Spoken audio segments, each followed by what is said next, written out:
Welcome to the greatest short stories.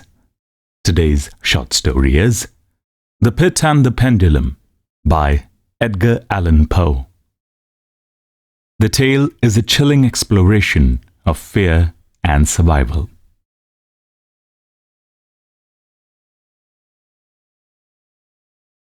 I was sick unto death with that long agony.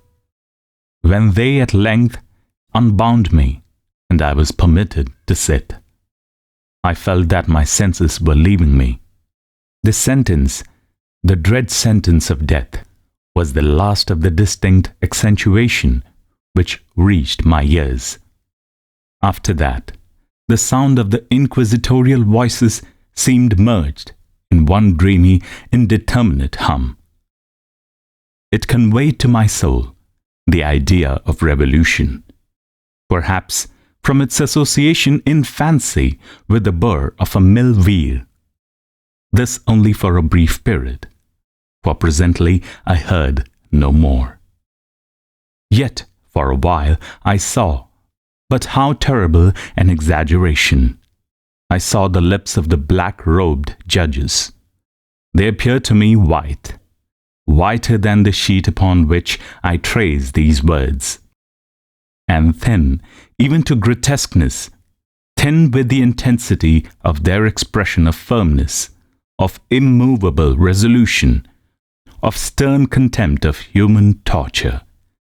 I saw that the decrees of what to me was fate was still issuing from those lips. I saw them writhe with a deadly locution.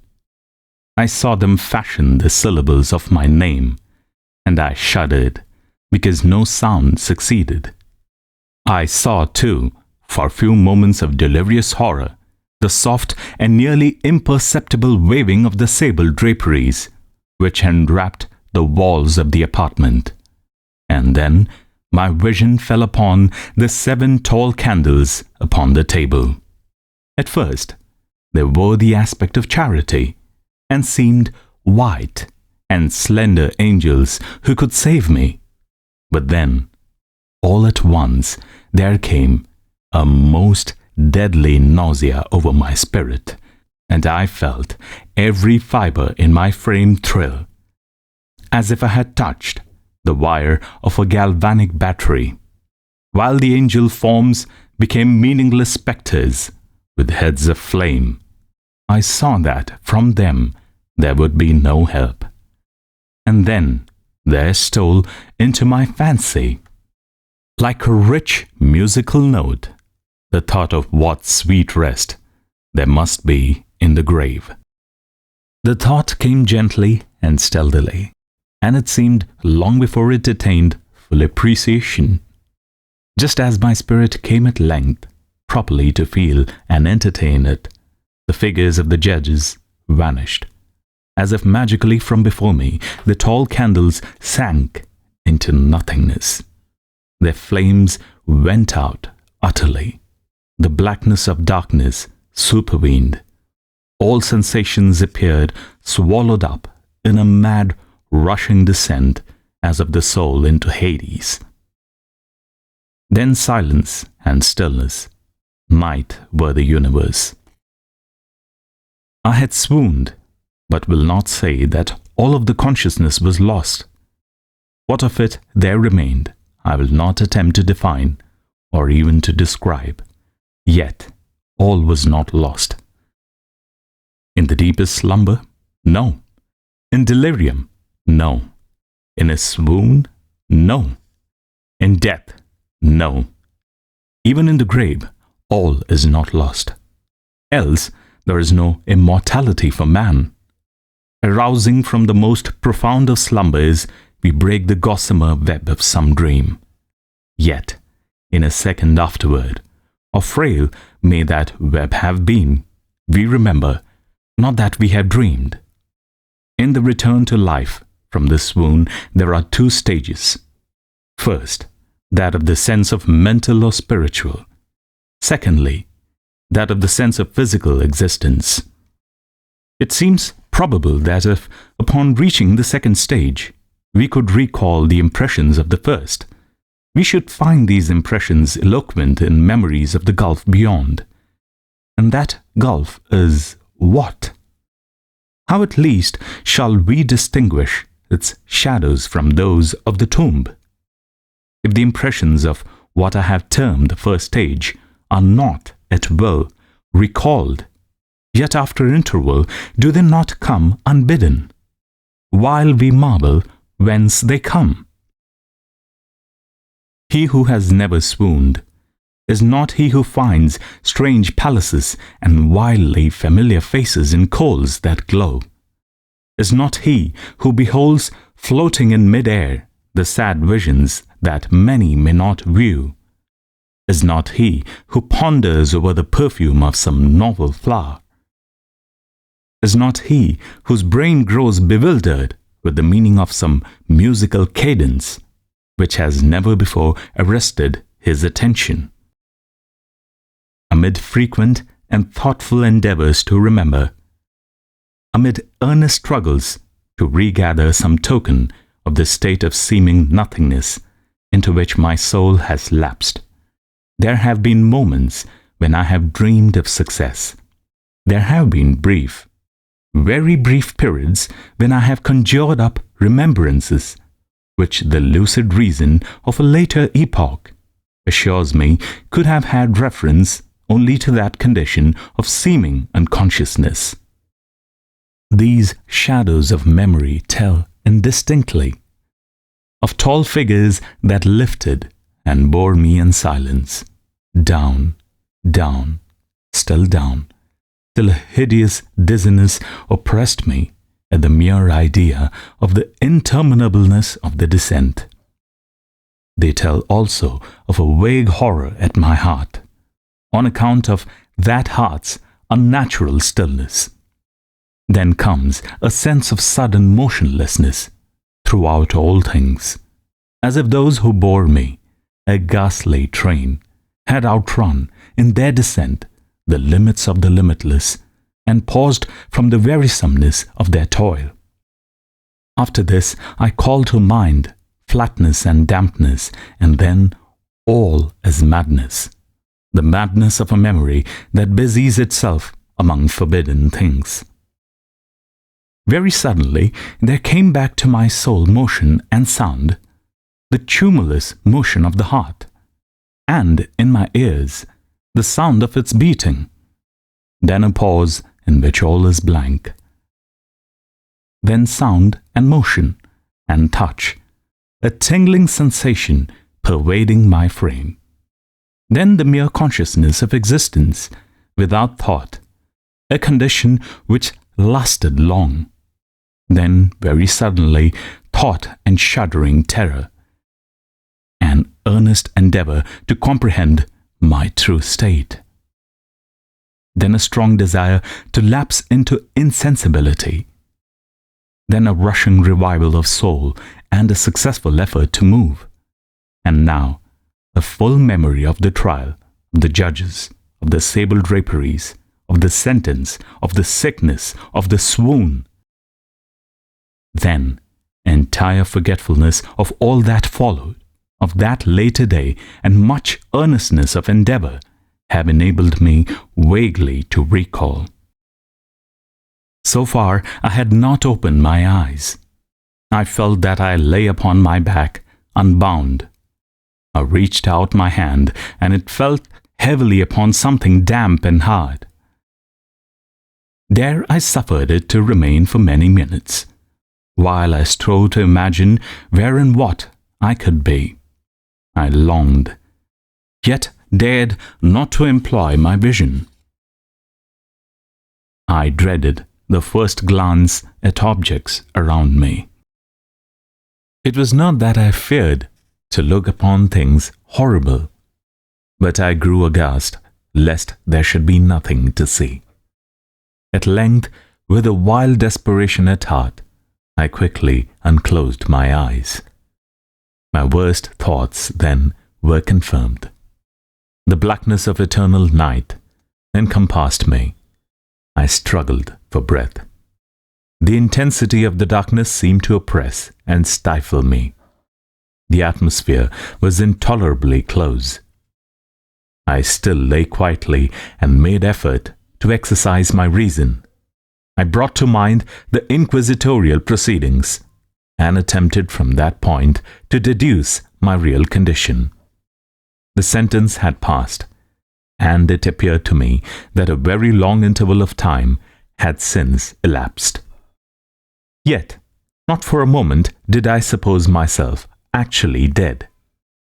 Such a supposition, notwithstanding what we read in fiction, is altogether inconsistent with real existence. But where and in what state was I?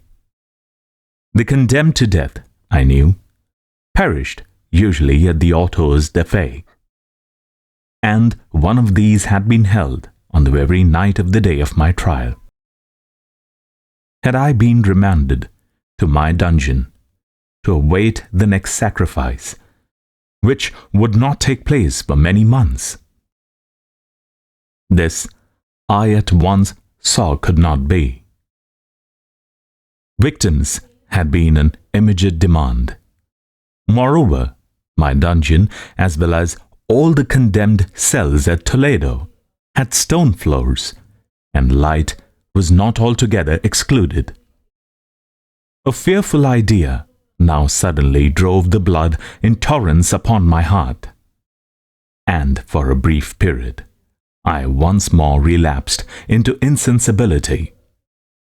Upon recovering, I at once started to my feet, trembling convulsively in every fibre. I thrust my arms wildly above and around me in all directions.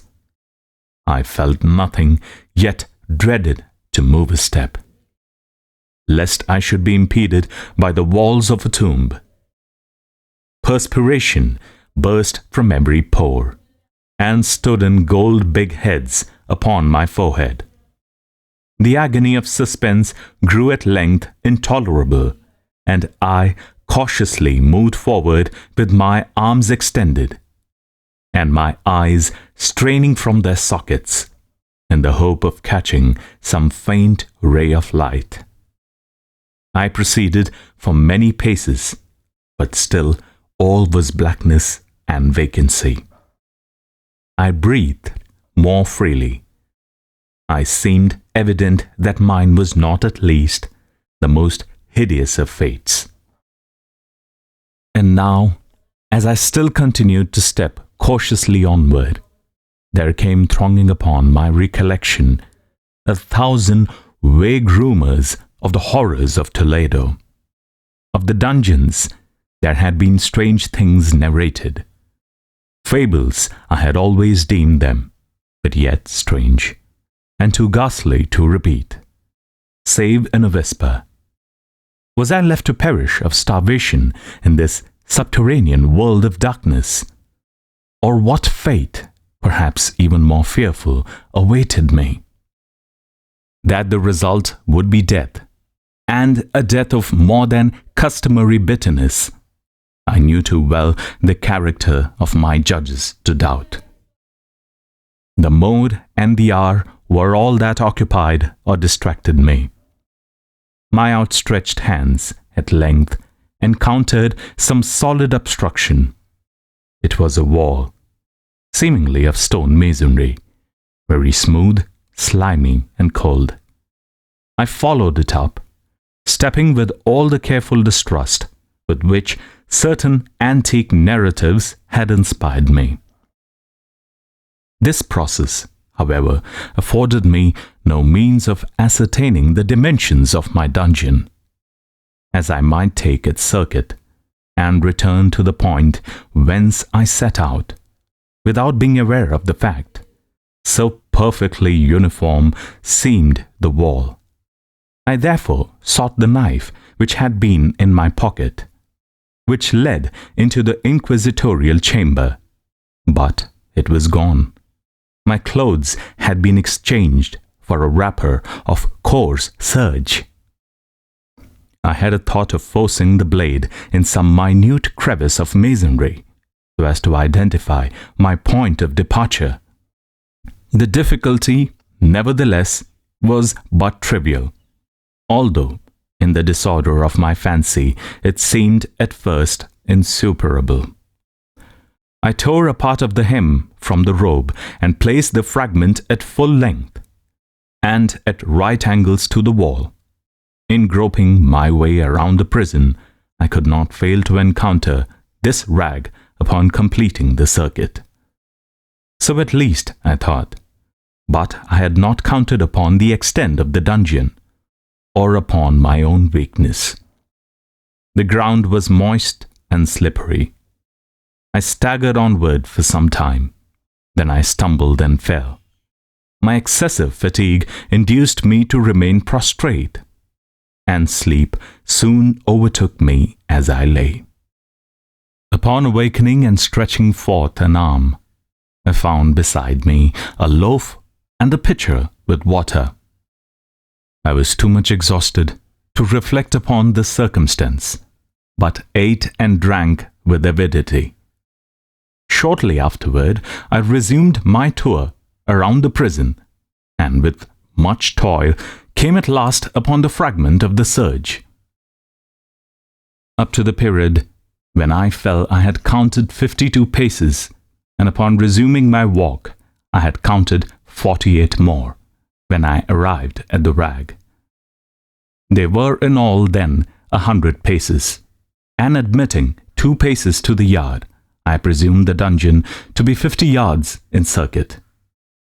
I had met, however, with many angles in the wall, and thus I could form no guess at the shape of the vault, for vault I could not help supposing it to be.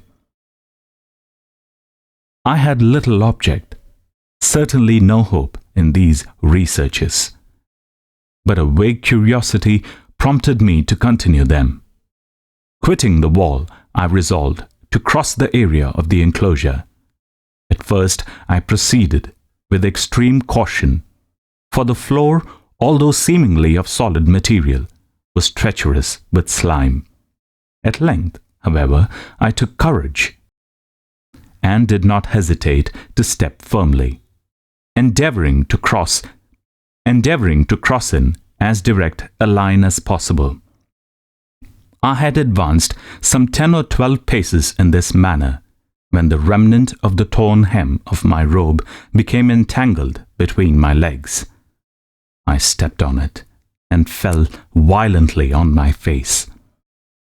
In the confusion attending my fall, I did not immediately apprehend a somewhat startling circumstance, which yet, in a few seconds afterward, and while I lay prostrate, arrested my attention. It was this: my chin rested upon the floor of the prison, but my lips and the upper portion of my head, although seemingly at a less elevation than the chin, touched nothing. At the same time, my forehead seemed bathed in a clammy vapor, and the peculiar smell of decayed fungus arose to my nostrils. I put forward my arm and shuddered to find that I had fallen to the very brink of a circular pit, whose extent, of course, I had no means of ascertaining at the moment. Groping about the masonry just below the margin, I succeeded in dislodging a small fragment and let it fall into the abyss. For many seconds I hearkened to its reverberations as it dashed against the sides of the chasm in its descent. At length there was a sullen plunge into water, succeeded by loud echoes. At the same moment there came a sound resembling the quick opening, and as rapid closing of a door overhead, while a faint gleam of light flashed suddenly through the gloom, and as suddenly faded away. I saw clearly the doom which had been prepared for me, and congratulated myself upon the timely accident by which I had escaped. Another step before my fall, and the world had seen me no more, and the death just avoided was that very character which I had regarded as fabulous and frivolous in the tales respecting the Inquisition. To the victims of its tyranny, there was the choice of death with its direst physical agonies, or death with its most hideous moral horrors. I had reserved for the latter. By long suffering, my nerves had been unstrung, until I trembled at the sound of my own voice, and had become, in every respect, a fitting subject for the species of torture which awaited me. Shaking in every limb, I groped my way back to the wall, resolving there to perish rather than risk the terrors of the wells, of which my imagination now pictured many in various positions about the dungeon. In other conditions of mind, I might have had courage to end my misery at once by a plunge into one of these abysses. But now I was the weariest of cowards. Neither could I forget what I had read of these pits, that the sudden extinction of life formed no part of their most horrible plan. Agitation of spirit kept me awake for many long hours, but at length I again slumbered. Upon arousing, I found my side, as before, a loaf and a pitcher of water. A burning thirst consumed me, and I emptied the vessel at a draught. It must have been drugged, for scarcely had I drunk before I became irresistibly drowsy. A deep sleep fell upon me, a sleep like that of death. How long it lasted, of course, I know not, but when, once again, I unclosed my eyes, the objects around me were visible. By a wild, sulphurous lustre, the origin of which I could not first determine, I was enabled to see the extent and aspect of the prison. In its size, I had greatly mistaken. The whole circuit of its walls did not exceed 25 yards. For some minutes, this fact occasioned me a world of vain trouble. Vain, indeed, for what could be of less importance, under the terrible circumstances which environed me, than the mere dimensions of my dungeon? But my soul took a wild interest in trifles, and I busied myself in endeavours to account for the terror I had committed in my measurement. The truth at length flashed upon me. In my first attempt at exploration, I had counted 52 paces, up to the period when I fell.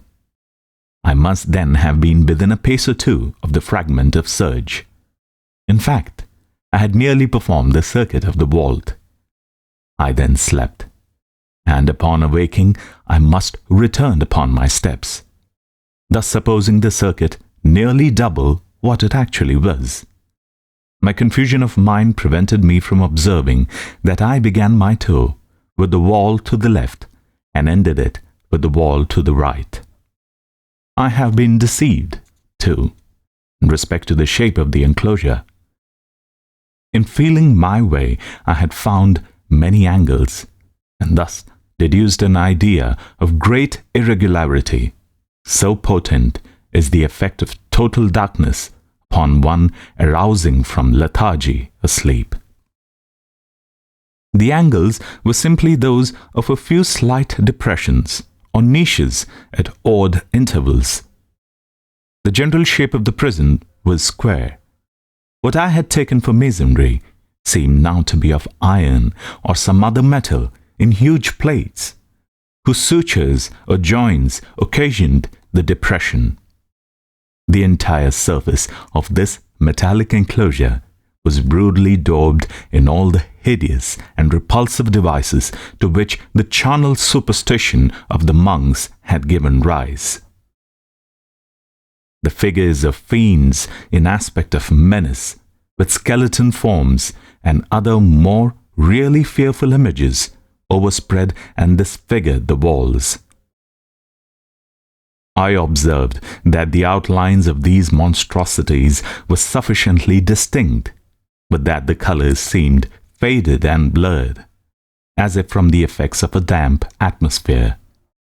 I now noticed the floor, too, which was of stone, In the center yawned the circular pit from whose jaws I had escaped. But it was only one in the dungeon. All this I saw indistinctly and by much effort, for my personal condition had greatly changed during slumber. I now lay upon my back and at full length on the species of low framework of wood. To this I was securely bound by a long strap resembling a circingle. It passed in many convulsions about my limbs and body, leaving at liberty only my head and my left arm to such an extent that I could, by dint of much exertion, supply myself with food from the earthen dish which lay by my side on the floor. I saw, to my horror, that the pitcher had been removed. I say to my horror, for I was consumed with intolerable thirst. This thirst, it appeared to be the design my persecutors to stimulate, for the food in the dish was meat, pungently seasoned. Looking upward, I surveyed the ceiling of my prison. It was some 30 or 40 feet overhead and constructed much as the side walls. In one of its panels, a very singular figure riveted my whole attention. It was the painted figure of Time, as he commonly represented, save that in lieu of a scythe. He held what, at a casual glance, I suppose to be the pictured image of a huge pendulum, such as we see on antique clocks. There was something, however, in the appearance of this machine which caused me to regard it more attentively. While I gazed directly upward at it, for its position was immediately over my own, I fancied that I saw it in motion. In an instant afterward, the fancy was confirmed. Its sweep was brief and, of course, slow. I watched it for some minutes, somewhat in fear, but more in wonder. Wearied at length with observing its dull movement, I turned my eyes upon the other objects in the cell. A slight noise attracted my notice, and looking to the floor, I saw several enormous rats transversing it. They had issued from the well, which lay just within view to my right. Even then, while I gazed, they came up in troops, hurriedly, with ravenous eyes, allured by the scent of the meat. From this, it required much effort and attention to scare them away. I might have been half an hour, perhaps even an hour, for in cast I could take but imperfect note of time, before I again cast my eyes upward. What I then saw was confounded and amazed me. The sweep of the pendulum had increased in extent by nearly a yard. As a natural consequence, its velocity was also much greater.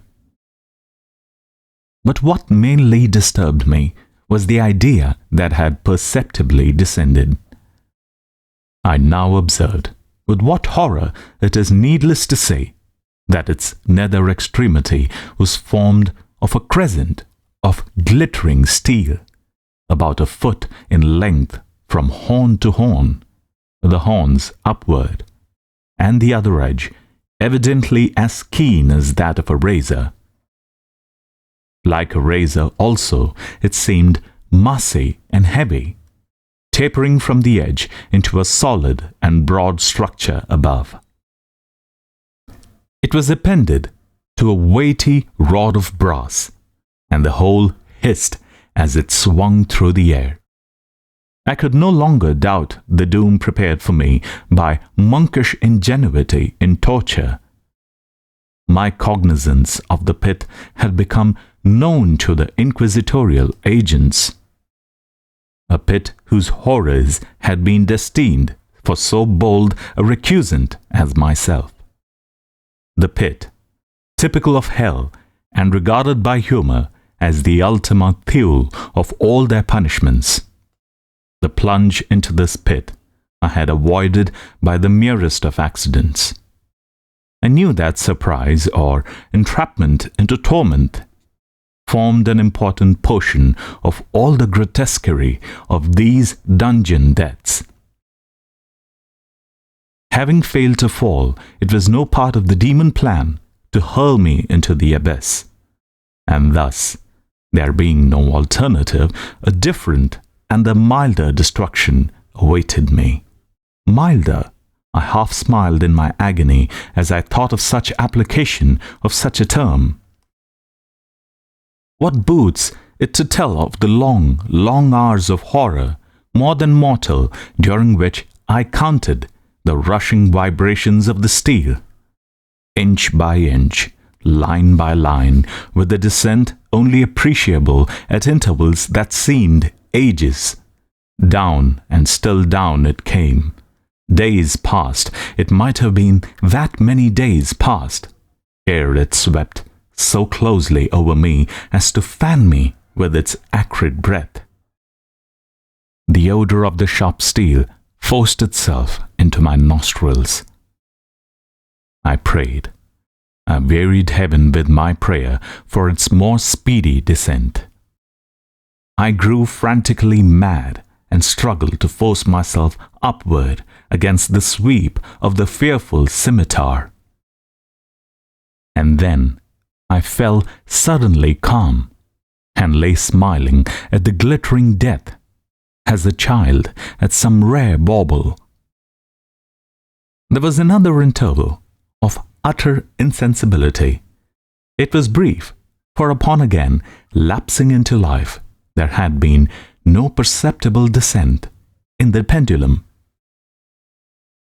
But it might have been long, for I knew there were demons who took note of my swoon, who could have arrested the vibration at pleasure. Upon my recovery, too, I felt, inexpressibly sick, weak, as though through long inanition. Even amid the agonies of that period, the human nature craved food. With painful effort, I outstretched my left arm as far as my bonds permitted, and took possession of the small remnant which had been spared me by the rats.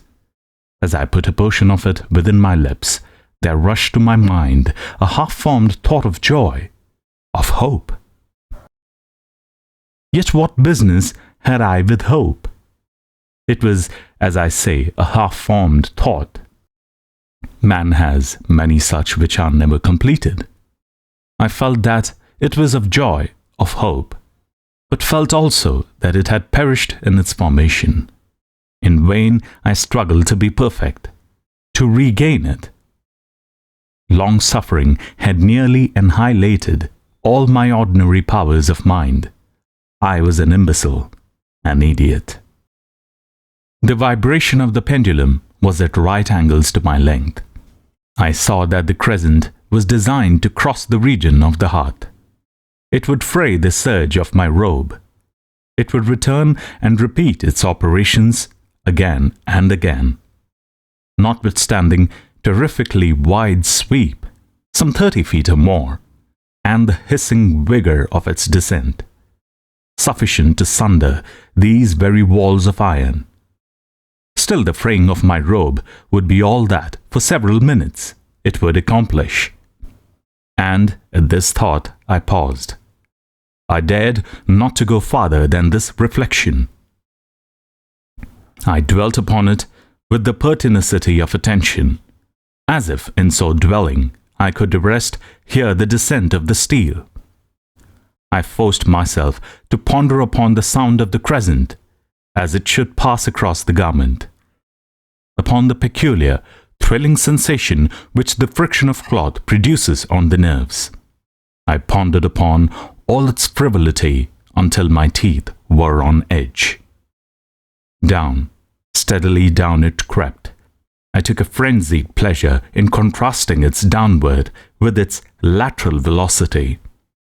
To the right, to the left, far and wide, with the shriek of a damned spirit, to my heart with the stealthy pace of the tiger.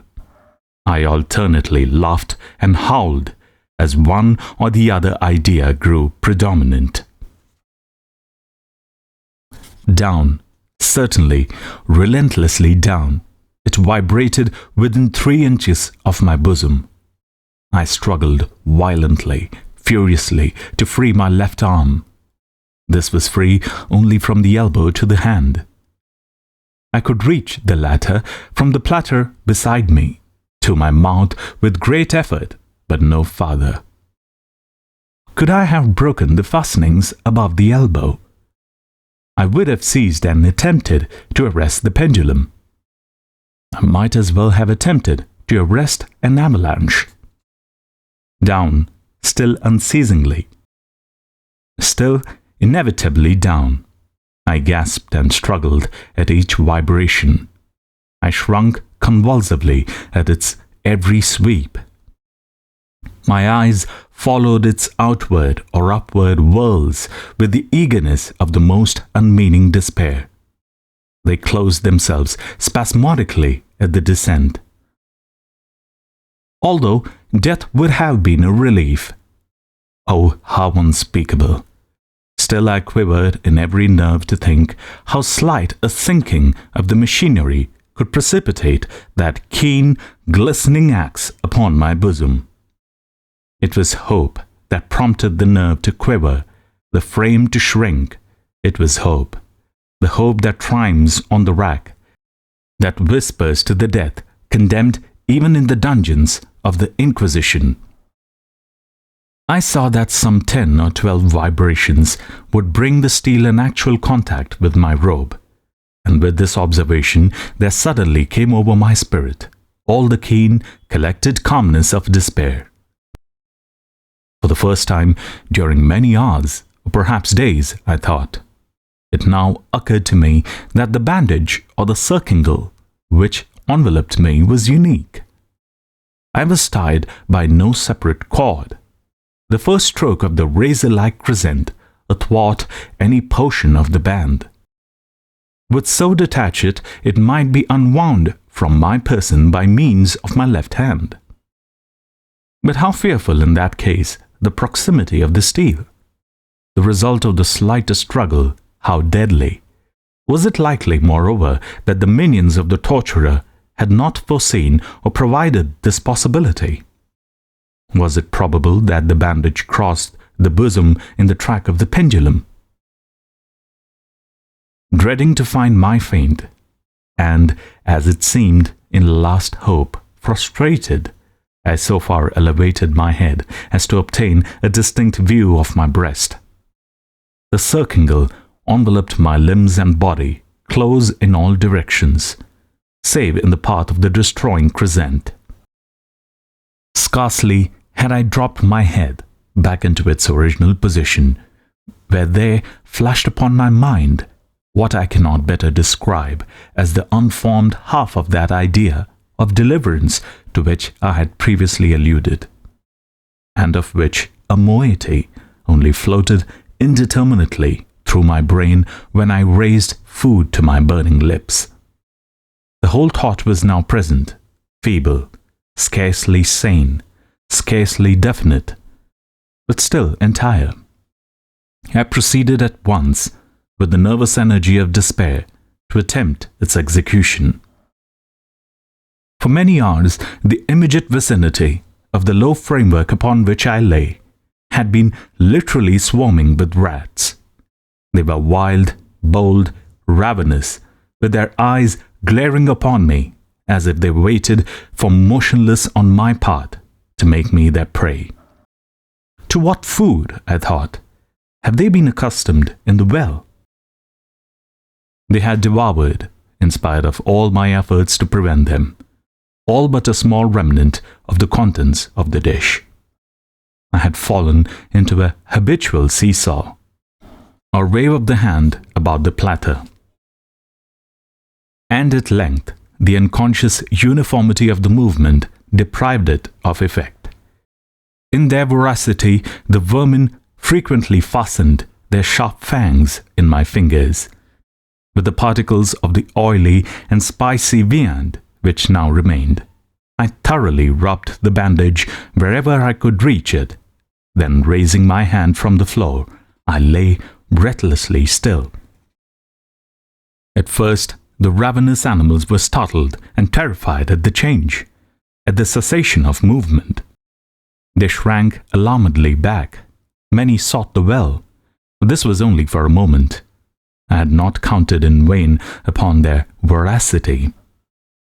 Observing that I remained without motion, one or two of the boldest leaped upon the framework and smelt at the circingle. This seemed the signal for a general rush. Forth from the well they hurried in fresh troops. They clung to the wood, they overran it, and leaped in hundreds upon my person. The measured movement of the pendulum disturbed them not at all. Avoiding their strokes, they busied themselves with the anointed bandage. They pressed.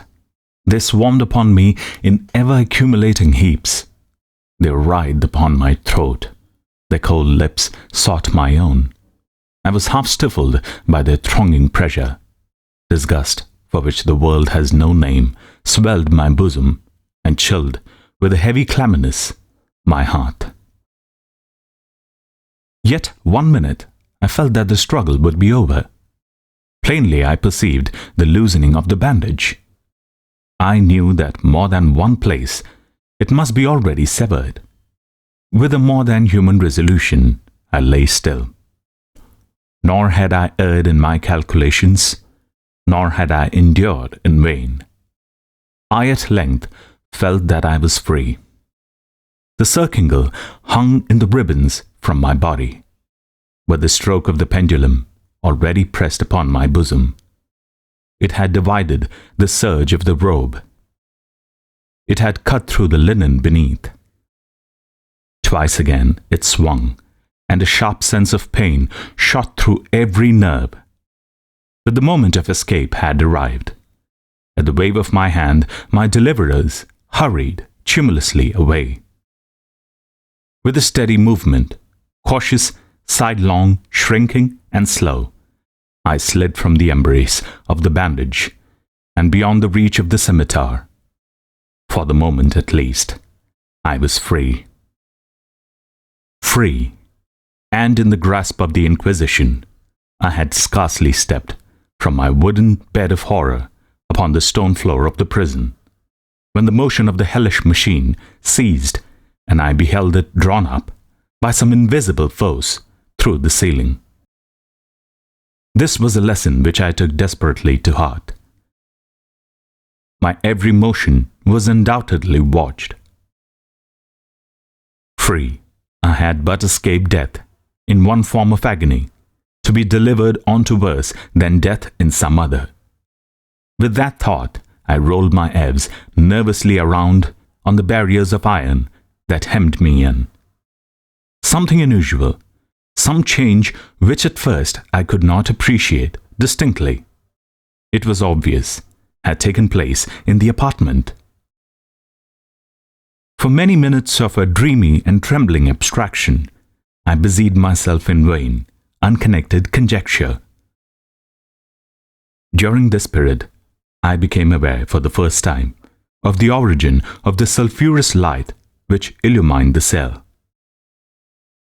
It proceeded from a fissure about half an inch in width, extending entirely around the prison at the base of the walls, which thus appeared and were completely separated from the floor. I endeavored, but of course in vain, to look through the aperture. As I rose from the attempt, the mystery of the alteration in the chamber broke at once upon my understanding. I have observed that, although the outlines of the figures upon the walls were sufficiently distinct, yet the colors seemed blurred and indefinite. These colors had now assumed, and were momentarily assuming, a startling and most intense brilliancy that gave to the spectral and fiendish portraitures an aspect that might have thrilled even firmer nerves than my own. Demon eyes of a wild and ghastly vivacity, glared upon me in 1,000 directions, where none had been visible before, and gleamed with the lurid lustre of a fire that I could not force my imagination to regard as unreal. Unreal. Even while I breathed, there came to my nostrils the breath of the vapor of heated iron. A suffocating odor pervaded the prison. A deeper glow settled each moment in the eyes that glared at my agonies. A richer tint of crimson diffused itself over the pictured horrors of blood. I panted. I gasped for breath. There could be no doubt of the design of my tormentors. O most unrelenting, O most demoniac of men! I shrank from the glowing metal to the center of the cell, amid the thought of the fiery destruction that impended. The idea of the coolness of the well came over my soul like balm. I rushed to its deadly brink. I threw my straining vision below. The glare from the unkindled roof illumined its inmost recesses. Yet, for a wild moment, did my spirit refuse to comprehend the meaning of what I saw. At length it forced, it wrestled its way into my soul. It burned itself upon my shuddering reason. Oh, for a voice to speak! Oh, horror! Oh, any horror but this! With a shriek, I rushed from the margin and buried my face in my hands, weeping bitterly. The heat rapidly increased, and once again I looked up, shuddering as if with a fit of the ague. There had been a second change in the cell, and now the change was obviously in the form. As before, it was in vain that I, at first, endeavored to appreciate or understand what was taking place. But not long was I left in doubt. The inquisitorial vengeance had been hurried by my twofold escape, and there was to be no dallying with the king of terrors. The room had been square. I saw that 2 of its iron angles were now acute, 2 consequently obtuse. The fearful difference quickly increased with the low rumbling or moaning sound. In an instant, the apartment had shifted its form into that of a lozenge. But the alteration stopped not here. I neither hoped nor desired it to stop. I could have clasped the red walls of my bosom as a garment of eternal peace. Death, I said, any death but that of the pit. Fool! Might have not known that into the pit it was the object of the burning iron to urge me. Could I resist its glow? Or if even that, could I withstand its pressure? And now, flatter and flatter grew the lozenge, with a rapidity that left me no time for contemplation. Its center, and of course its greatest width, came just over the yawning gulf. I shrank back, but the closing walls pressed me resistlessly onward. At length, for my seared and writhing body, there was no longer an inch of foothold on the firm floor of the prison. I struggled no more, but the agony of my soul found vent in one loud, long, and final scream of despair. I felt that I tottered upon the brink. I averted my eyes. There was a discordant hum of human voices. There was a loud blast as of many trumpets. There was a harsh grating as of 1,000 thunders. The fiery walls rushed back. An outstretched arm caught my own as I fell, fainting into the abyss. It was that of General Lasalle. The French army had entered Toledo. The Inquisition was in the hands of its enemies.